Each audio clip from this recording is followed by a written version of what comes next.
South ఇండియాలోనే అతి తక్కువ ధరలకే రత్నాలందించే ఏకైక సంస్థ 6JVR.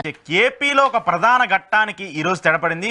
ఎగ్జిట్ పోల్స్కి సంబంధించి ఏపీ ఎన్నికలకు సంబంధించి ఎగ్జిట్ పోల్స్ని రిలీజ్ చేశారు. అయితే ప్రధాన సర్వే సంస్థలన్నీ అధికార వైఎస్ఆర్ కాంగ్రెస్ పార్టీ తిరిగి అధికారంలోకి రాబోతుందంటూ చెప్తున్నారు. ఇక మరోవైపు అనూహ్యంగా జనసేన పార్టీ గతంలో ఏదైతే 1 నుంచి 1 స్థానానికి మాత్రమే పరిమితమైంది. అయితే ఈసారి పవన్ కళ్యాణ్ అనూహ్యంగా అసెంబ్లీకి వెళ్ళబోతున్నారు. ఆయనతో పాటు దాదాపు 8 నుంచి 10 మంది ఎమ్మెల్యేల వరకు ఈసారి అసెంబ్లీలోకి అడుగు పెట్టేందుకు అవకాశం ఉందంటూ కూడా అన్ని ఎగ్జిట్ పోల్స్ సంస్థలు చెప్తున్నాయి. ఇక మరోవైపు 2019లో ఏదైతే జగన్మోహన్ రెడ్డికి సంబంధించి 151 అసెంబ్లీ స్థానాలు వచ్చాయో వాటికి కొంత భిన్నంగా ఈసారి కొంత గ్రాఫ్ తగ్గుతూ వచ్చింది. ఓట్ పర్సంటేజ్ ఎక్కడా తగ్గనప్పటికీ కూడా పవన్ కళ్యాణ్ ఫ్యాక్టర్ టీడీపీకి యాడ్ అవడం వల్ల టీడీపీ కొంత పుంజుకునేందుకు అవకాశం కనిపించింది. ముఖ్యంగా గోదావరి జిల్లా లాంటి పరిసర ప్రాంతాల్లో పవన్ కళ్యాణ్ ఫ్యాక్టర్ చాలా ఎక్కువగా పనిచేసింది. టీడీపీకి గెలవడానికి ఎక్కువ స్థానాలు పొందడానికి కూడా అటు పవన్ కళ్యాణ్ ఫ్యాక్టర్ ఎక్కువగా హెల్ప్ చేసింది అనేది మనం చెప్పొచ్చు. ముఖ్యంగా జనసేన పార్టీకి సంబంధించి పోటీ చేసినటువంటి 21 అసెంబ్లీ స్థానాలు అలాగే 2 పార్లమెంట్ స్థానాలకు సంబంధించి కూడా ఎక్కువగా విజయం సాధించేందుకు అవకాశం ఉంది అనేసి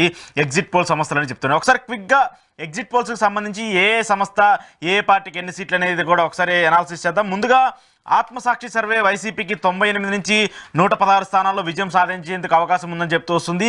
కూటమికి 59 నుంచి 77 స్థానాల్లో విజయం సాధించేందుకు అవకాశం ఉందని చెప్తుంది. ఇక మరోవైపు రేస్ సంస్థ 117 స్థానాల నుంచి 120 స్థానాల్లో విజయం సాధించేందుకు అవకాశం ఉందని చెప్తే కూటమికి 48 నుంచి 58 స్థానాల్లో విజయం సాధించేందుకు అవకాశం ఉందని చెప్తుంది. ఇక పోల్ స్ట్రాటజీస్ గ్రూప్ వైసీపీకి 115 స్థానాల నుంచి 125 ఇస్తే కూటమికి 50 నుంచి 60 ఇచ్చింది. ఇక ఆరా మస్తాన్ ఏపీ రాజకీయాలకు సంబంధించి అలాగే తెలుగు రాజకీయాలకు సంబంధించి చాలా ఈగర్గా వెయిట్ చేసినటువంటి పర్సన్.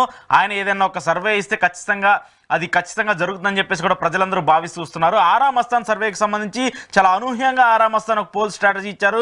వైసీపీకి 94 నుంచి 104 స్థానాల్లో విజయం సాధించేందుకు అవకాశం ఉంది.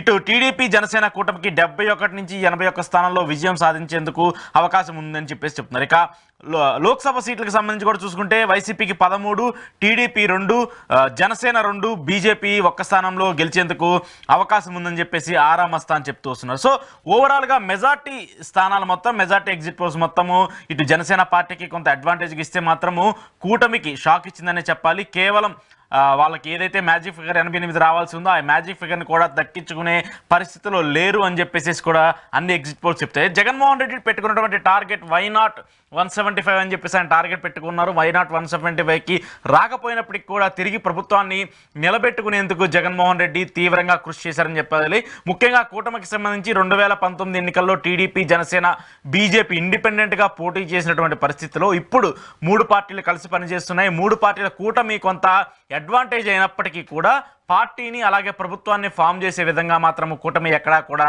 ఫలించిన పరిస్థితి